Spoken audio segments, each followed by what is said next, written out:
In today's video, I'm going to show you how to make a sliding dovetail.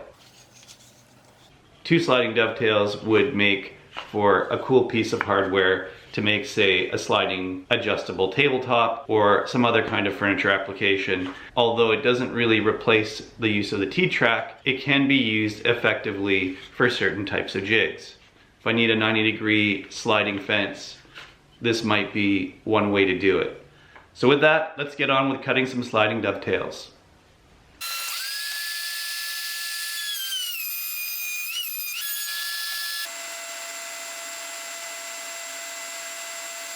So now I have my workpiece set up. So you can just see that the blade is just touching it. You can see that I'm not lining up the workpiece with the middle of the bit.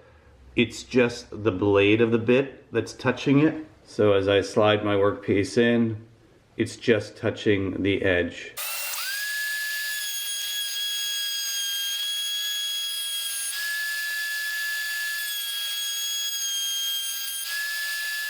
So now you can see with the test piece, I haven't cut enough off to get a dovetail that fits. So I know I've got about a 1/16 on either side that I have to take off at least. So readjusting my fence. Now when I recut, I'm going to be taking off a 1/16 approximately on either side of that dovetail. So let's give that a try.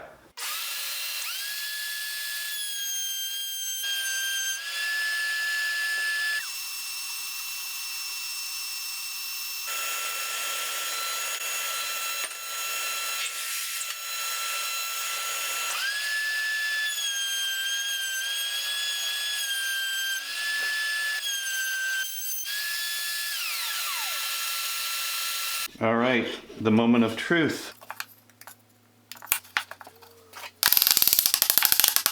Not too bad. Slight bit of sanding will actually make it slide better.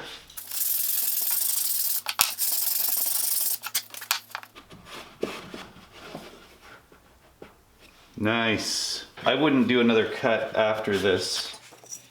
The rest of the adjustments that I can make to this can be done just with a little bit of sanding, maybe a little bit of wax if you're using this as a mechanism of some kind. But this turned out really well. It wasn't as time consuming as I thought it would be. I haven't done very many of these, and this time around I thought I'd do it a little smarter. So it's worth mentioning that once you've done a good test piece that's working for you, you should label that test piece and set it aside and keep it as part of your jig set. You can use the female piece to set up the depth of your router bit, and you'll be able to use the male piece to set the distance to your fence. You should also mark it on your router table so that it's easier to set up the next time. The result is actually pretty pleasing. It's nice to have 2 wooden parts that kind of work together and fit together like this. Now that little straight dovetail bit that's sitting in your router kit has a use. If you'd like to buy me a beer, head on over to my Patreon page right over here. Please remember to like, share, and subscribe if you haven't done so already. There are a couple more videos that you can watch on this side. Until next time, thanks for watching and have a great day.